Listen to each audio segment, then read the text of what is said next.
Since my wife and I got married 3 years ago, things have been off.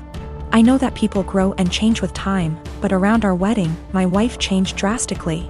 She bleached her dark brown hair blonde right before the ceremony. And I honestly thought I was in the wrong church for a split second when she came down the aisle. We moved into our house right after the honeymoon, and she went into full domestic mode. We'd shared cleaning duties before, but once we moved into the house, she became insistent on doing everything before I could even get to it. Since this is our first house, I thought it was some kind of homeowner nesting thing, but it never stopped. Her hair color is none of my business, and I think most people would be happy not to have to clean. So I honestly didn't really think much of either of those things at the time. The big thing has always been how closed off she got after the wedding. When we were dating, she'd tell me long rambling stories about her feelings and rant to me when she was upset and all that. And I liked hearing about what was going on inside her head. After the wedding, that stopped pretty abruptly. If I ask her how her day is, she will only ever tell me that it was fine or super. She doesn't talk to me about her feelings anymore, ever, even when I explicitly ask, "How do you feel about X?" She also stopped telling me about anything important that happened to her. About a year after we got married, her grandfather died. Did she tell me she'd lost her grandfather? No. She told me that she had to go to a conference for work on the other side of the country, which I thought nothing of. On the second day she was gone. Her older brother texted me to tell me that my in-laws had really missed seeing me at the funeral. When I called her to ask why in the ever-loving hell she didn't tell me, and then lied about it, all she would say was, "I didn't want to trouble you. You have a lot on your plate." After that, she went on a couple of spontaneous family trips. She's really close to her family, so the first time she said she was going camping with her brother at their alma mater. I didn't think a lot of it other than to be slightly disappointed and confused that I wasn't invited, because her brother's cool and the three of us go camping together a lot. But the second time, I started hearing alarm bells. I'd like to say I'm a more secure man, but after the second spontaneous family trip, my wheels started spinning and I started to think that maybe she was cheating. This was a weird insecurity in the back of my mind for a while, since she wasn't showing any other big signs of cheating. She wasn't guarded about her phone and hadn't changed her routine / appearance. A few weeks ago, she told me she was pregnant. I was over the moon about it until I asked her how many weeks along she was, and she nonchalantly said about 12 or 13. She'd been pregnant for like 3 months before she even bothered to tell me. She's not really showing at all, and she doesn't usually drink, so I had been completely in the bloody dark. I honestly hadn't even suspected. That was kind of it for me. I was sure she was cheating, and that it wasn't my kid. I thought there was no possible way that a woman would keep her pregnancy a secret from her husband for 3 months. So I snooped. Yes, I know I was wrong, but I wanted proof that she'd been having an affair before I moved out. One of my best buddies from college is a divorce attorney, and when I asked him what I should do, he sent me the info for a key logger. I installed it on my wife's laptop and was prepared for the worst. Now, I feel like what I found is somehow worse than her cheating. I didn't find any steamy messages, but I found out that she keeps a diary in a Word document that she writes in every day. I know I should have just stopped once I knew she wasn't cheating, but once I saw my name in her diary, I couldn't stop. I read all of it. All 7 separate documents, going back to way before we'd even met. Turns out she's not cheating. She's depressed, hates herself, and has absolutely no trust in me. All of the stuff I've been confused and bothered by has some kind of sad, self-loathing explanation. She hates having blonde hair, but she writes, "I know he'd divorce me if I went back to being a brunette. Because wives are supposed to be blonde almost every week." The "wives are supposed to be" thing is tangled up in everything. She thinks wives are supposed to be quiet, which is why she doesn't talk to me anymore. She thinks wives are supposed to make things easier for their husbands, not harder. Which is why she didn't tell me when her grandfather died. It just goes on and on and on. She didn't tell me when she got a huge promotion and a raise because he'd leave me in a heartbeat if he knew I made more money than he does. Men can't handle that. It hurt to know that she thinks of me as some kind of one-dimensional 1950s husband, and I've been racking my brain to think of anything I could have done to make her think this way. What I can't handle is that she'd lied about the big stuff. I honestly don't know if I can forgive her for not telling me about the miscarriages. The spontaneous family trips were actually her miscarrying 2 of our children, one at 5 weeks, the other at about 10. She went and stayed with her parents while she was recuperating, and her brother and sister came to support her. But not me.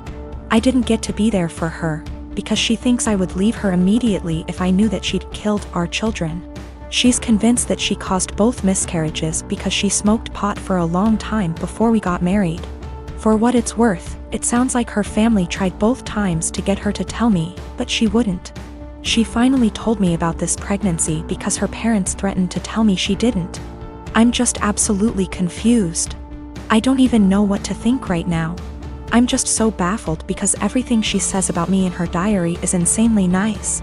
She goes on for pages and pages about how much she loves me and how she thinks I'm her soulmate and how she would do anything for me. I just can't understand why she thinks that I would leave her. Knowing that she's spent the last 3 years walking on eggshells around me, convinced that I would leave her at the drop of a hat is just so confusing and awful. I feel like our marriage is some kind of lie. The woman I thought was self-confident and ready to take on the world is actually full of self-loathing and really, really depressed. I don't know her at all. She's been suffering silently with depression long before we met. She has no faith in me, no trust. She thinks that every hug and kiss I give her and every "I love you" I say is a lie. I just don't know what to do. She obviously needs serious help, but I don't know how to get it for her. I can't tell her that I read her diary.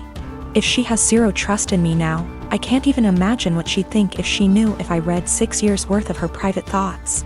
I feel like I need to get my in-laws on board somehow, but I don't know what to say to them. I know I can't ignore this, but I feel like any move is the wrong move. I've been out of the closet since I was 17, in 2007. When I came out, people in my family said some pretty hurtful things, which I totally expected. Being from a Southern Baptist family God, it hurts to admit this, but my older brother at the time seemed very receptive, surprisingly. He told me that if my dad ever gave me any trouble, to call him and he'd talk to him. That was really the last time we talked about it. Flash forward 13 years, I'm 30, and I'm getting married to my fiancé Scott next year in April. If COVID so graciously allows. I started putting a package together of fun things from my brother and I's childhood, all with the intention of asking him to be my best man. However, he called me 2 weeks ago, claiming he's wanted to talk to me about this for a long time. He went into the long tangent about how being gay is wrong and isn't what God wants. He said he thinks Scott is a nice guy and he loves me, but he doesn't think it's right that we're getting married. It was quite a shock as Scott and I have stayed with him multiple times when we visit my hometown. To top it off, and what hurts perhaps the most, he said my 3-year-old niece, whom we adore, won't be coming to the wedding because he didn't want to have to explain to her what was going on here. Notice he only said that she wasn't coming to the wedding. I think he fully expected to still be invited after this. His wife, whom he started dating when I was 12, feels the same apparently. My whole dad's side of the family feels the same way they do, but I've already written them off mostly in my mind. My mother is beyond pissed and upset at them. I think what upsets me the most is a sense of betrayal. They were my safe spot in the family. I felt like because they're close to my age and younger and went to college, they would understand and it wouldn't be a big deal to them. I almost feel a bit embarrassed because Scott comes from a wonderful Italian Catholic family and they've never been anything less than loving and supportive. I told them that, on what is supposed to be one of the happiest days of my life.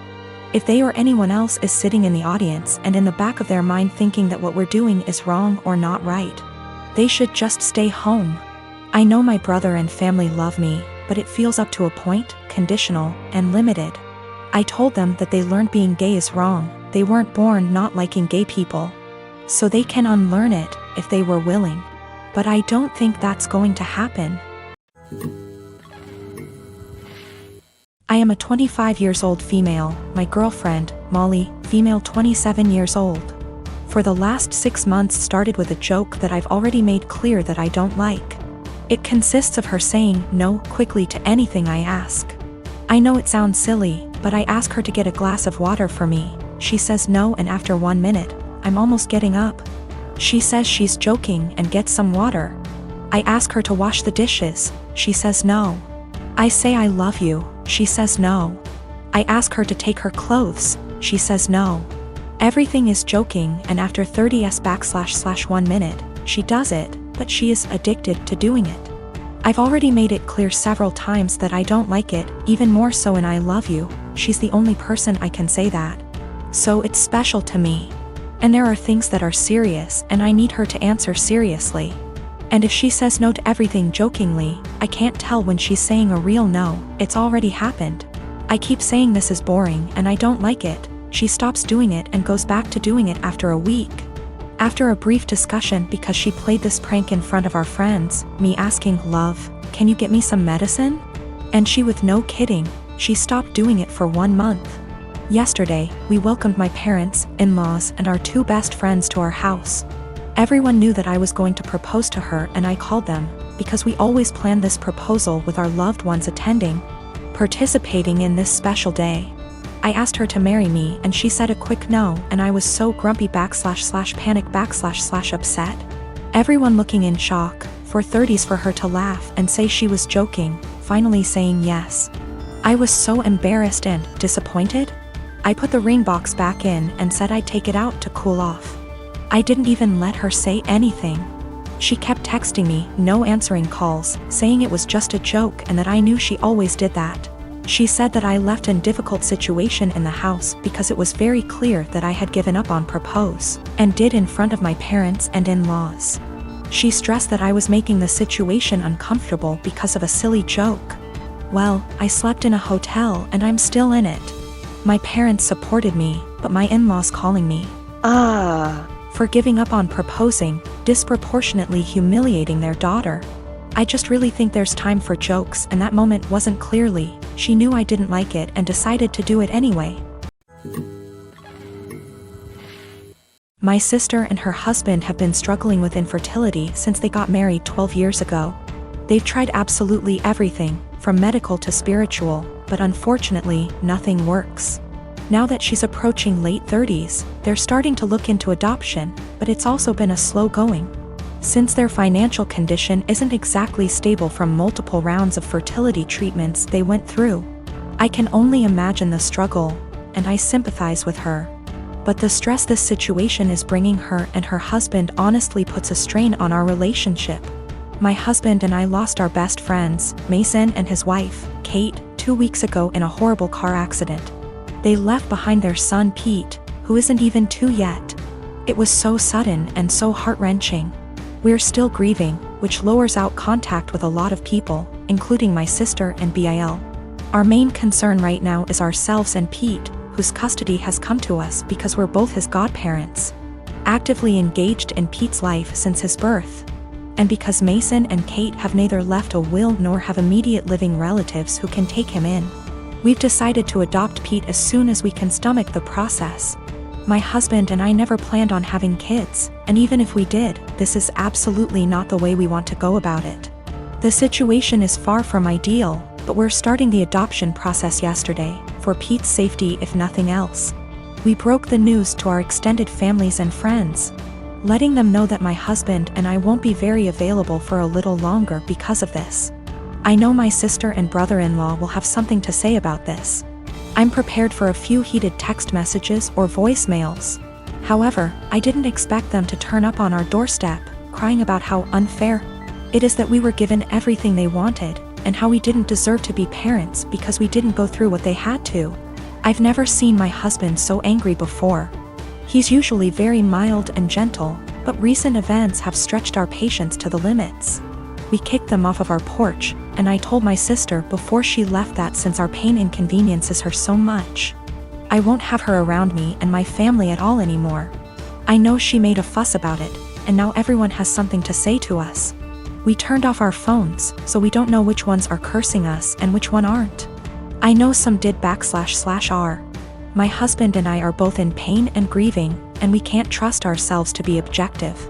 For the sake of disclosure, my husband and I are both men. No, this is not a case of homophobia. My sister, for all her fault, was the first person to accept me for who I love.